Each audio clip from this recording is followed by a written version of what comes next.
Thank you very much, Simon. I should say straight away that I don't deserve all the credit for this event and this weekend of events, because that largely, but not entirely, goes to Simon, but it was his brainchild, and so congratulations to him on everything we've been experiencing. I'm going to be a contributory chair, by which I mean I'm going to intervene from time to time. I'm going to leave most of the talking to the people who are really interesting, like Jake and Richard. And starting off with Jake, I'd like to ask you a bit about your experiences, those which have already been alluded to by Simon. You worked with Anonymous and LulzSec. Tell us a bit about your story. What were you doing? Why were you doing it? Tell us more. Oh, thanks for coming, everyone. So when I was 12, 13 years old, living in the Shetland Islands, which is a very quiet place, and I got a little bit bored with the surroundings, the sheep and the knitting and the farming and all that gubbins, and I decided that there was this amazing world through computers, that you could speak to so many people, so many different cultures, you can make such a change. And I got politicized in that regard, and in terms of digital privacy rights and free speech, especially in 2009, 2010, when WikiLeaks started making headlines with videos like collateral murder, the helicopter flying over northern Baghdad, gunning down sort of innocents on the ground. And at that point I got in touch with folks calling themselves Anonymous. I guess it's not really a group, anyone and everyone is and isn't it. And I ran a few aliases under there, started getting involved in a few of the hacks on government websites. So we took down government homepage in Tunisia, Zimbabwe, Egypt during the Arab uprising in 2011. I think we're probably most known around that time for targeting the Westboro Baptist Church, which are, well, I wouldn't call them a church, I'd say they're a cult, an awful sort of homophobic, racist cult. You might have seen a few documentaries about them. Louis Theroux did a great one for the BBC. They sort of hold up signs saying, God hates soldiers, God hates this and that. So we hacked all of their websites live on radio, which is a really bad idea if you're a hacker, because it exposed my voice and I wasn't really thinking very much at the time. So that I was arrested a few months later by the Met Police in the Shetland Islands, banned from the internet for 2 years, which is an interesting thing to enforce. Put on a big electronic tag just around my ankle, sent under home detention for 2 years, and then sentenced to 2 years in prison. So I spent a little while, though not the full 2 years, thankfully far less, only just over a month in Feltham Young Offenders, which is a maximum security prison, a very strange place to send hackers, but they didn't quite know what to make of the crime, but it was a threat to national security. So then I went to prison, and they said I was a threat to prison security because I was too near the computers in prison and all this kind of nonsense. So I was eventually released from there, which was an interesting time. And since then, yes, as I say, writing and consulting and trying to make sense of this weird thing that is information security and the internet and hacking. So how do we make sense of these things? I mean, some people in the future might look back now and say, you were one of the first, you were the pioneers, not in so much in hacktivism, you're one of those, but in being the victim of government attempts to clamp down on these things. And I gather that the governments in this country and around the world are becoming more and more concerned about these things and more inclined to crack down on any form of computer-based activism. So do you see yourself in that sort of role as a pioneer victim? Or how do you see yourself? And why, more importantly, do you think that governments are responding so severely to these issues now, to hacking and so on? Well, I think I and a few others were very accidentally in this sort of middle ground between the internet and social media becoming enormous, 2009, 2010, 2001, when people really started thinking up, and at which point mainstream use of the internet had advanced so much, and marketing had advanced so much more than security and government and police understanding of it. And so at that point, 2011 they really just wanted to create a deterrent. And so we were certainly huge examples of deterrence. I have an indictment in America, a grand jury indictment in New York. There was talk of extradition. There were all these weird phrases like hacker masterminds and latter-day pirates and all this other nonsense the prosecutors were throwing out in order to make it sound quite large and to prosecute as highly as possible. Since then, it's gotten better and worse in a couple of different ways. Actually, the maximum sentence for hacking has gone up by another 4 years in the UK since then. But we do have now a different approach to it overall. I was arrested by a unit called the Police Central E-Crimes Unit, who are now the National Cybercrime Unit, and they have a campaign called the Prevent campaign. where they see some like 13-year-old kids, like, I don't know, knocking their friends' Minecraft servers offline or doing some silly stuff like that. And then instead of slamming them with like £500,000 fines and putting them in prison for 10 years, they just go into their schools or houses and go, yeah, we see what you're doing. It's kind of amusing, but maybe don't. Maybe do this stuff. So it's got a bit better. Do you see yourself now carrying on the work that you were doing previously, or have you changed the direction of what you're trying to do? And what is it that you're trying to do now? Well, it's about awareness, but it's also about understanding and open sourcing it all. I mean, in the security world, especially, even the inside of it, big security companies like to mystify this whole thing. They like to make it seem like some big magic power that only they have, so they can charge extraordinary amounts of money to do really simple things, like 10 grand for running an antivirus or something. So I'm trying to open source and democratize it all and make people curious about it, because it's easy to make people scared to go, oh, all power plants can be hacked or all X-ray machines can, which is probably true, but it's quite scary. So I like to try and make people curious about the whole thing, which is kind of what was happening before, but this time there's no replacing government homepages. Right. And using the language of this event, in this sense, you're not a dystopian. You see that there's hope for the future through these sort of routes. You don't think we're, coin a phrase, doomed. We might be being doomed, but maybe try and delay the doom, or make the doom slightly less despairing. But it's pretty bad, and there's a lot to fight against. I mean, things are being hacked all the time. These insane prison sentences being handed down. It's pretty grim, but we're trying to make it better. Fight back. Of course, one doesn't fight back, presumably, other than on two conditions. One is you know what you need to fight, and secondly, you see some hope in fighting. Yeah. Have to be both conditions in place. You presumably think both conditions are in place, but nonetheless, it's going to be a big battle, isn't it? Both conditions definitely in place. Yeah, an enormous battle. Yeah. It's exciting now. I've never thought about it like that. It's great. I've stirred you into action. This is great. To the digital barricades.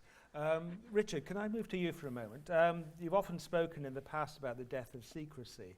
And I was just wondering, is this why governments are so keen on clamping down on hackers, on whistleblowers and leakers and so on? What is going on here? Can you say a little? I think the Snowden revelations of 2013 were misunderstood.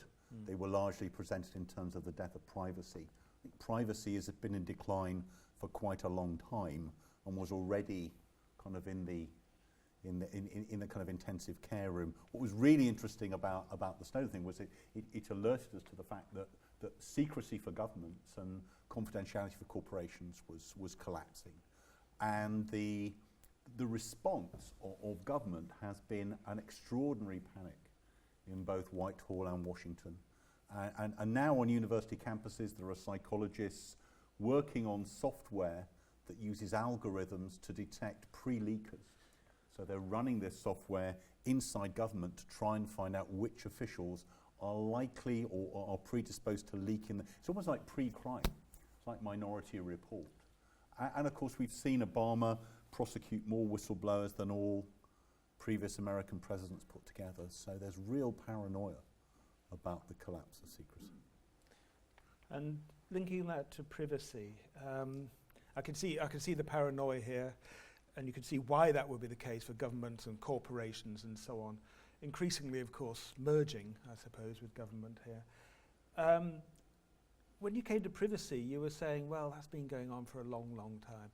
Do you see that there's any real difference between the people's concerns about the collapse or the death of privacy in a digital context by comparison with a pre-digital context, or is it just part of the same movement? I think my worry about digital privacy is actually the worry that we'll have the illusion of privacy. And actually we won't have privacy. And this is particularly interesting around encryption. It was very interesting to see what Michael Hayden, probably America's longest serving intelligence officer, said about encryption. He said, fine, let everybody have encryption, which, if we have really good end-to-end encryption on our mobile phones, that means that governments won't be able to wholesale read the content of our emails, the content of our text, listening to our voice. The reason Michael Hayden is saying this is there's so much other data from, 3 years' time, you know, even my fridge will tell me if I'm running out of cheese. All this other stuff is going to fill the vacuum. There's going to be more data than the spy agencies can handle. So they'll be fine to give us end-to-end encryption on our phones. We'll think we've got privacy, but actually it'll just be the illusion of privacy. And that's quite scary.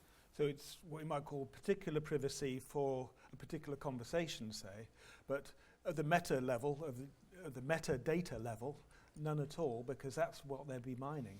I think, you know, a lot of people think the internet revolution has arrived. You know, we've got our phones, we've got our Facebook, but actually we're just at the beginning of an exponential curve. So the amount of data that's being collected at the moment is extraordinary. IBM claimed that, just a couple of years ago, IBM claimed that 90% of the data in the world was made in the last 2 years. In 2020, we will have 10 times as much data.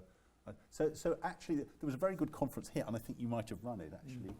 And one of the commentators said, the only way you can think about this is actually in terms of theology. It's like God knowing how many hairs there are on the head of every human being on the planet at any one time, and also being able to predict how many hairs there will be on the head of all human beings in a week's time. No problem in my case, but you know, it's that kind of extraordinary omniscience. And when you've got that, actually privacy just vaporizes, whether your conversations on your phone are private or not. I mean, one thing that's always struck me, I'm moving now to my contributory chair point, is when we talk about concepts such as privacy and secrecy and so on, we need increasingly to think, what do we mean by these terms? Because it's very easy to assume that there's a clear distinction between the public and the public and private space, public and private realms. All these spatial metaphors are often very misleading, of course, because actually what we're dealing with is not a spatial metaphor. We have John Stuart Mill to thank for this sort of way of thinking, and it's increasingly irrelevant.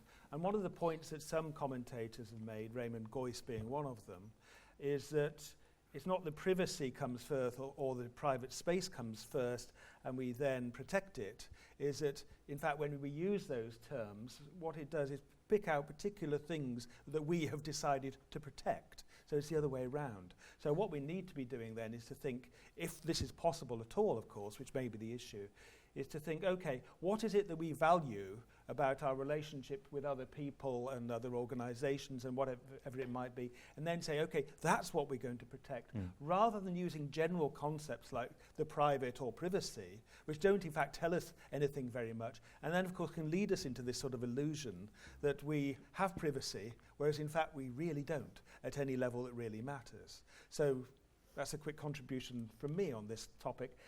But one big question here is, okay, if we're concerned about the threat to our privacy, who is the biggest threat to it? Some people say it's governments. Some people say it's corporations. Some people say it's everyone who uses Facebook. And I noticed this morning when I was on Facebook that there was a big thing came up, said, get off Facebook immediately. And it wasn't my thing that I have, which is the one that prompts you to get off Facebook because you should be doing work. It was one of these things saying, don't go on Facebook because you're giving everyone your data. It's one of those sort of things. Now, obviously, the irony of that being on Facebook is not lost on me. But are we our own worst threat here, our own worst enemy? Or is the government our own worst enemy? Or is it corporations our own worst enemy? Or is it some unholy alliance into which we've all bought in somehow? Because one of the things that some commentators on this say is precisely that we have willingly given up our privacy, our private life. We haven't been coerced into it, we've just given it away. It's become, oh yeah, please, take it. Any thoughts on this, Jake? Wow. Okay. So to take it right back, I think your point there about redefining privacy and redefining what it means to have this intimacy, it's an impossibly tough thing to do, but one thing that I did last year, so in context, I'm legally banned from encrypting, so I have to think about it slightly differently for the next couple of years. A few people have done the same. It's just to try and strip back their online life, or write it down and break it up into what you're signed up to, where you're signed up to it, how it all links together, what you need, what is signal, what is noise, what you really care about, color coding and whatever method you want to use, and really stripping it right back. And most people found there's a small section stuff that they deeply care about, and they're going to improve here. But the most terrifying thing I find about it, and which is really tough when segmenting the kind of fluff, how many times you've used your internet-enabled toaster to do X or Y compared to your secret Facebook or WhatsApp messages, is that everything is so linked through metadata, even if it's secret or not. And so you can have by these intangible links. So your toaster might have a temporary email address that you've used a backup phone number for, and that phone number is linked to your forum username, and that forum username is just an anagram of another forum username that is the username you use on this WhatsApp thing. So it's all intricately connected, but to strip it back and to break it apart is a ridiculously tough task. But in terms of enemies, that sort of makes it sound like we are, but I think we have to use the internet. I think we have to nullify the idea of the enemy. We need to use the internet in such a way. Well, I use it in such a way that, and so do other sort of people in information security, that 100% of everything will be wrecked eventually. I mean, you hear about all these massive hacks like Yahoo, where millions of email addresses were compromised. It happened in 2014, and we only learned about it now. So it's safe to assume that everything is already hacked, and that when you put something into that space, it's going to be vulnerable in some fashion. And so to bring that back, to harvest it all right back, it wouldn't destroy the enemy, but it would certainly make the attack surface smaller. But that doesn't answer who is the enemy. I think it's everywhere. Well, I use the word enemy, but also threat as well. I mean, people see it as a threat. And I suppose the one thing that people don't see is their own actions all the time, especially when they're a small part of an aggregated whole. So everyone would say, well, it's just me on my Facebook account isn't a problem. But of course, everyone collectively on Facebook is the problem. But it may just be about threat. But of course, it may be, Richard, I don't know what you think about this. Should we be thinking about this as a threat at all? But what is the right language here to be thinking about these things? Given that this is a world we're going to be in, as Jake has said, we're not going to escape from the world. Yes, I kind of almost think of it like a social contract. So, to put it in its most mundane terms, I could pay for my stuff in Tesco's with cash, but I don't. I pay with my loyalty card because I love the points. And I know with those points, they can not only track me, they can profile me, they can work out how I'm going to vote next year, they can do all kinds of weird stuff. But I kind of know that, and that's the deal. And it's the same with eBay. I just love buying weird books from Australia, and they come wrapped in a copy of the Adelaide Times. And there's kind of a trade-off there. My worry is actually the securitization of the internet. It's actually the really high-grade stuff that the NSA is doing, US Cyber Command, and the kind of I think in 10 years' time, there's a danger that actually the internet that I've kind of bought into, I kind of traded my privacy for a little bit, won't exist. I think we're likely to see gateways.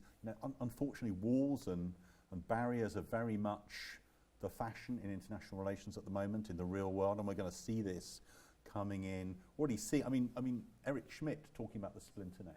Actually, that's what I really fear. The end of this fantastic global commons and the beginning of fences and firewalls and gateways. And I've kind of paid my tariff, but I won't be able to get at the internet, which actually I love quite a lot. It's nostalgia already. Yes, nostalgia for the internet. So instant nostalgia, you heard it here first. So I'm going to go on to questions very shortly, by the way, because I'd like the audience to participate and ask you questions directly. But a few more talking points first. One is to do with the Investigatory Powers Bill, or Act as it now is. And one of the points made about this was precisely that it was put into law with scarcely any opposition, scarcely a ruffle, really.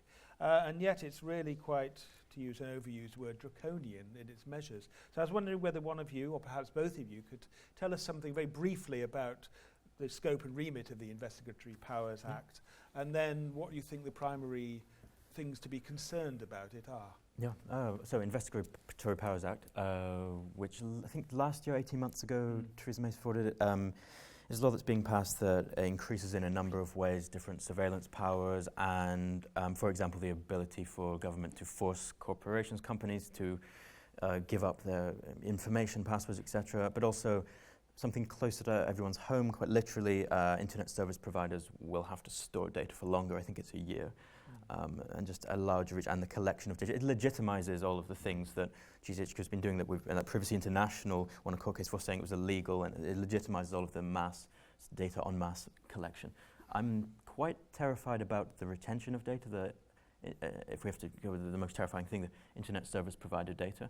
I think before, if you look at BT, TalkTalk, there was a 30-day limit of how long they could have all of your history for, and it would sort of cycle.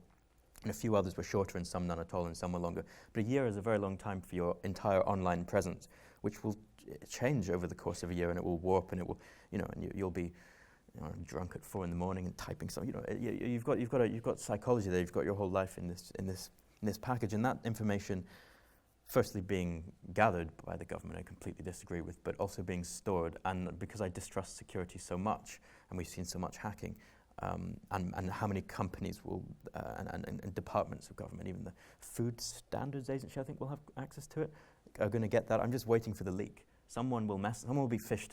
Someone will get a dodgy email. They'll click it, and then all of our information will be on the dark web, and it's just gonna happen. Would it be okay if it were more secure? No, I'd still disagree with the first bit. Okay. I disagree with the first bit politically, but I'm also more terrified of the second bit. But so as you're right, there was very little opposition. I was talking about it on sort of deaf ears a while ago, and then once it was put into floor, then the petition came out, then people started to realize it existed. But this stuff they like to really push down, and it's hard. So I was saying earlier, the mystification translating this stuff into why we should care about it is really tough before it's actually passed. And the other fascinating thing about the Investigatory Powers Act is the kind of recanting by government. So for decades we were told that the warrants to intercept our communications or our postal services were fine because these were signed off by secretaries of state. But now the judges that looked at this, and now they're going to be signed off by judges, but the judges have said, well, look, the Home Secretary, Theresa May, in fact, was actually signing off on about 2,000 warrants a year and 2,000 changes to warrants. Well, it's about 4,000 a year. So if you think that Theresa May was working every day, she was still signing off on 12 or 14 warrants a day.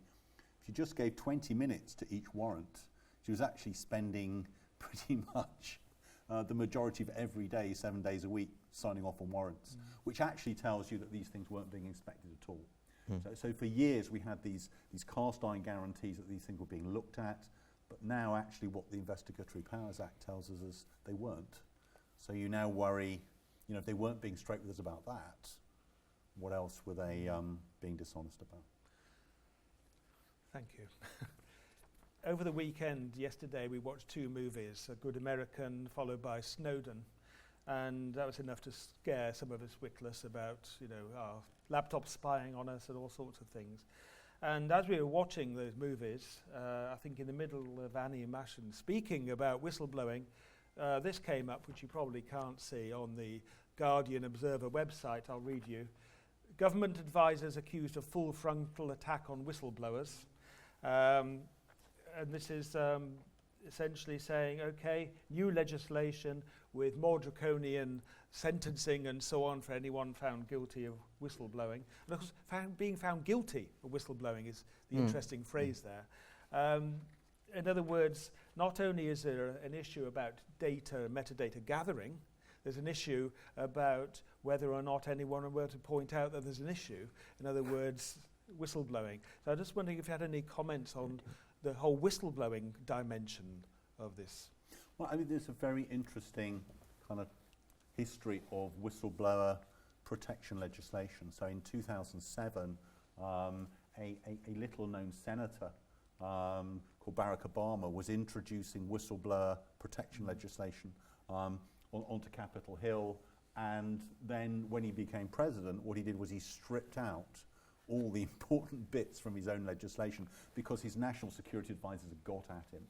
The headline was lovely. It said, President Obama has defriended Senator Obama, because he'd basically done a U-turn. That doesn't sound hopeful. No. Has it got any better since the new president? I think there's one. I mean, any thoughts on where it's going now? Time will tell. Time will tell. Time will tell. Okay, very cautious. No, Well, on top of it, especially, well, the US in particular is terrifying. If you look at the case of Snowden, of course, of Chelsea Manning, who's thankfully going to be free this May, Julian Assange, etc., and a friend of mine, Larry Love, who's facing extradition to the States. To your point earlier about what they're not telling us or what goes unnoticed, if you look at the NSA's history of, and GCHQ's history of shaming whistleblowers, taking them down, I think it was Der Spiegel that released an article about their discrediting strategies against potential whistleblowers, but also potential public threats. So the NSA has a spreadsheet that has the names of people, just public speakers, whatever, anyone that describes them politically or as pro-whistleblower, anything, even vaguely in that circle. Next to it, where they live, their online activities and things they can use and leak against them. Online promiscuity, embedded charity donations, little embarrassing things that they can plant in the press to discredit whistleblowers from the inside. So that war is continued underground, and now they've been completely brazen with it now by headlines like that. So it's really shifted. Yes, shifting as we speak. Speaking of speaking, I'd like some of the audience to ask some questions now. I wonder if you could bring the lights up a little bit so I can see people. Very bright. Do we have any questions we'd like to address to our speakers here? Yes, over here. How do you think the blockchain revolution is going to affect online privacy? And just to add a second question, if I may, the Investigative Powers Act, do you think that that'll have a tier system in society that, because they know everything, they know the crimes of the corporations? So are they going to investigate that? Blockchain. Clearly not. But, Yeah. So is there then a tier system, and is that tier system locked on a spreadsheet? Oh, well, blockchain, which is super fascinating, and people are trying to blockchain everything. Just to take it back to Bitcoin, for example, I've had a big history with Bitcoin and blockchains, and especially information that's even moved into like artificial intelligence and stuff like that, which I find fascinating. I find it incredibly complicated but incredibly worthwhile. It's so volatile, it's so risky, it's so difficult. But I think if it can be wrangled in such a way where it's beneficial, yes. Because I trade in Bitcoin sometimes. Though the past, if we're going to go down to the basic level of blockchain, but even the idea of it, the decentralization, it's so terrifying and scary that I had to stop trading last year, just on the basis that a small Chinese headline came out saying they're taking out one Bitcoin exchange and it dropped about $600. And on blockchain, I wrote a script a few weeks ago that just monitors 37 different Bitcoin exchanges and blockchain.info, which calculates all the transactions, etc. Now we're nerding out, I'm sorry. But which is just fascinating to see the ups and downs. So it calculates the daily low, the daily high, the number of transactions made, where that's going. But it's remarkable to think of that being as human activity, and the linking of human activity and tangible emotion and physical being into something that can crack. It's a nice blend of things. So I hope it goes. Giving it value and giving what we can as humans value to a thing that has a cold and sincerity, a machine, but we can work together in that sense, which I find kind of endearing but also scary.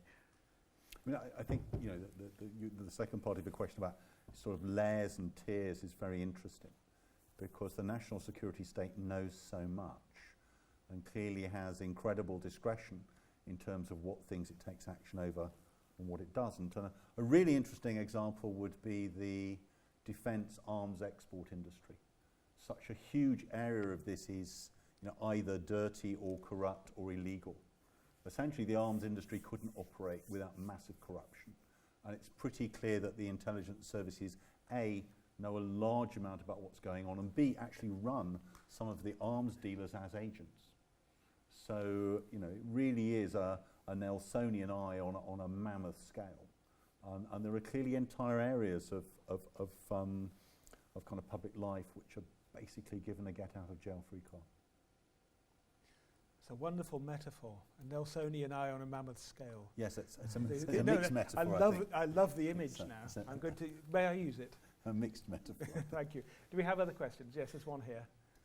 So I'll take this one and then this one after that. Yeah, first. I remember that you gave a talk on cybersecurity a few years back, and you made the point that physical security is just as important by stealing the head of National Geographic's shoe.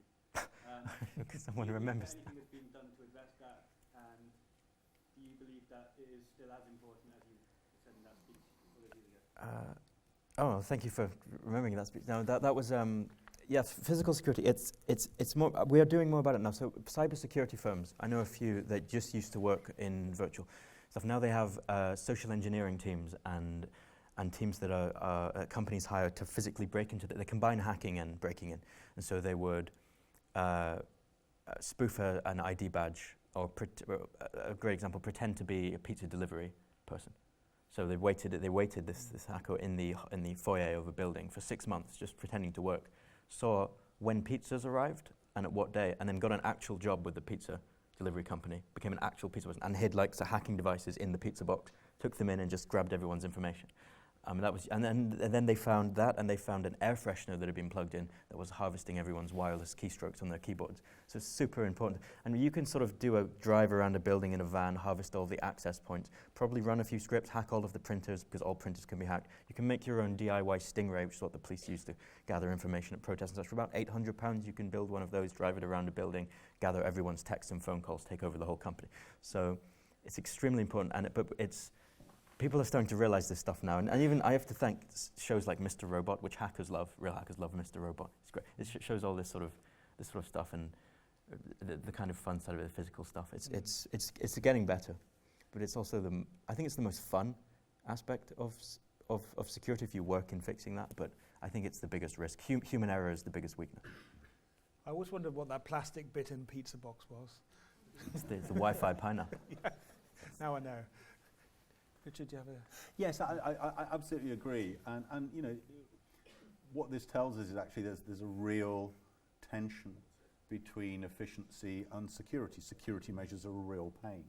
I remember going into a particular building, and as a government building, and the computers were set up so if you wandered away from your terminal for more than 3 minutes, they would lock down. So you had to go the complicated process of air gap terminals, you need to go a complicated process of logging back in.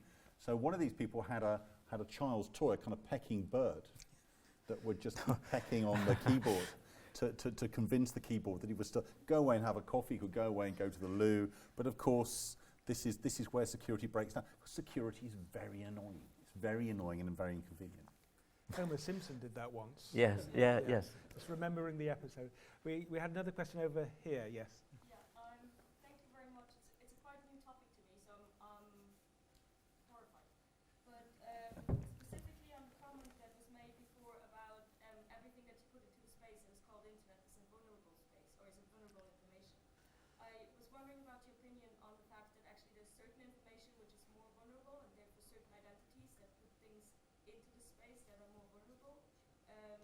In regards to that, could you comment on the fact of the relationship between vulnerability in an offline space and an online space?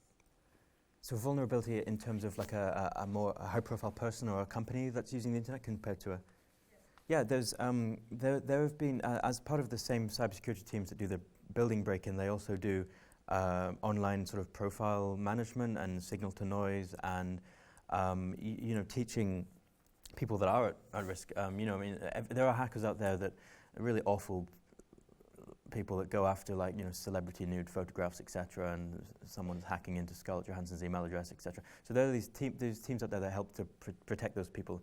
But there's a whole bunch of different things you need to go to do that, and you need to take apart your online life to make sure that, because hackers really will dig deep into that stuff. They'll find some insane way to get into your account. They'll probably phone up someone that used to work for an assistant of someone and then pretend to be X and Y, and then they'll get it. So I think the best solution is to use it as less as possible, as fewer services as possible. But it's extremely tough, and it is far more difficult. And there are some safeguards in place in that regard, in that you need multiple devices, some that are offline and some that are online, to protect yourself. And there are some high-profile people that go down that route, but other times these hacking teams, these educational teams have gone in and just said, look, just stop using it because you're getting this amount of attention, this amount of targeting. You need to just cut away from the space, which I think is unfair, but it could be difficult. And I think one of the problems here, of course, is that, you know, we've handed over data in the past with the assumption that governments or corporations can only do this with it. But actually, over time, It's what they can do with the analysis of the data that's really extraordinary. And the analogy that sometimes used is the De Beers diamond mine. When De Beers are digging rock out of the ground to get diamonds out, they put it through a process, but they don't throw the rubble away, because every 5 years the machines for getting diamonds out of the rock get more efficient. So they keep all the rubble in a compound and they put the rubble back through the machine. So what this means is really data that we gave away quite innocently 5 or 10 years ago, thinking not very much could be done with it, is now potentially being subjected to very powerful analysis. And people can find things out about us which we never expected that they could. And that process is just accelerating. Other questions? Yes, at the back.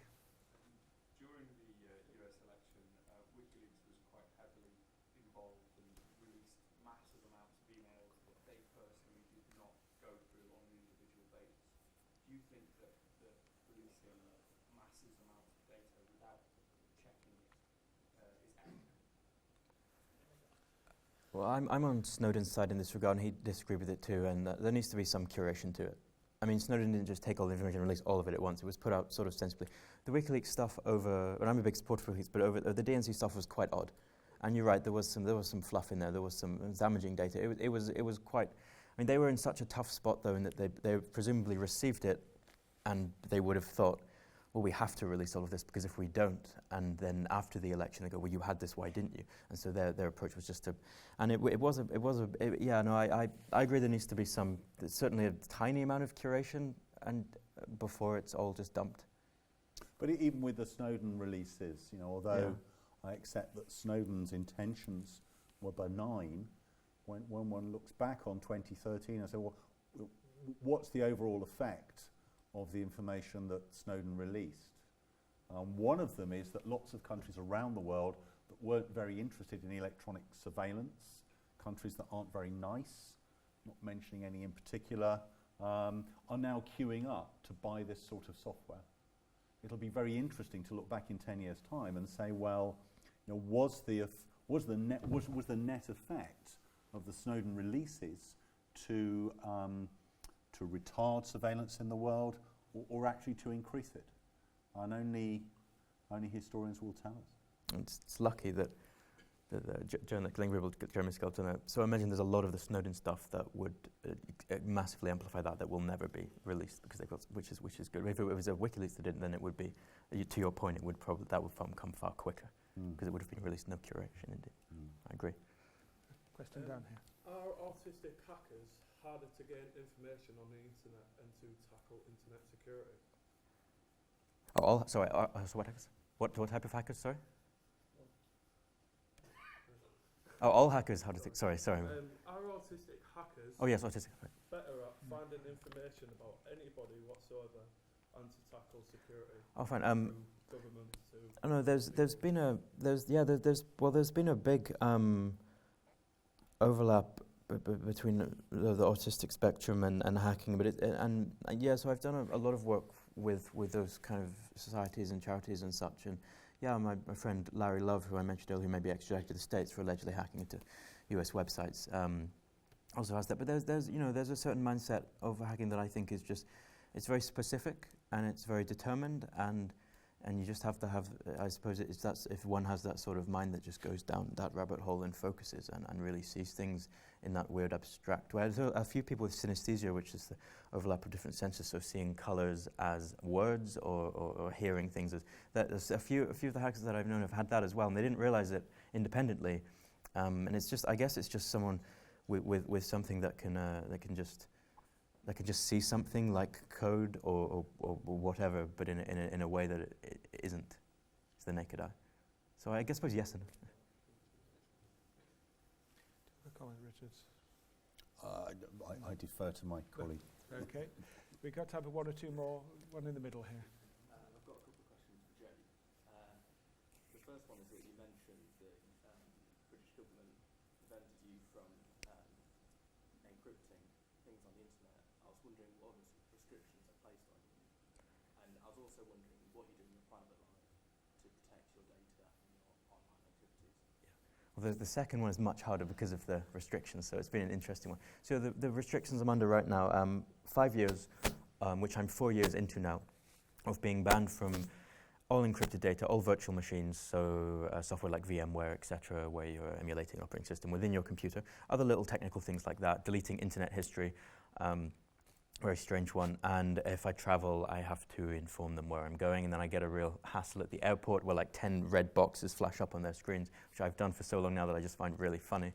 And what I do to protect, I don't use the internet that meaningfully to that level anymore. And everything that's sensitive, work files, etc., would be on a device that's never connected to the internet. I think that's the best way to protect anything. End-to-end encryption is fantastic, but we never know certain bugs could be found in certain versions of the software, even if it's open source, that in 3 or 4 years' time, everything that was ever encrypted might not be. It's fantastic, and I agree completely, especially encryption over the air when things are going via Wi-Fi, etc. Because if you're on a Wi-Fi network and you're not using encryption, you can just take it all. But keeping something completely offline is the most secure thing, and that's what I do the most. The work computer is just not connected to the internet, and it's never been. In a more severe case, you can just get like a soldering iron and just burn out like the USB ports. Because if there's USB sticks now, you can buy for about £100. You plug them into something, it will just fry it. It will just shut it down permanently. It's called the. I probably shouldn't name it. But yeah, so yeah, it's also quite nice having an offline machine. So if you ever want to have it, it's your own little private space. Or hide things under the mattress, because hackers can't hack beds. So this is what I did when I was writing a book about GCHQ 5 years ago. One of my friends had written a book about the National Security Agency about a year ahead of me, and the American government had the full text of that book in real time, and I was quite keen that this didn't happen to me. So it was typed on a laptop that had all the connectivity stripped out, and had an engineer go in and physically remove anything that allowed it to connect wirelessly or physically. And as far as I'm aware, that worked. We've got time for another question, if there is one. Yes. Oh, sorry, we've got two, so here and here. We ask both questions first and answer them both together, please. So.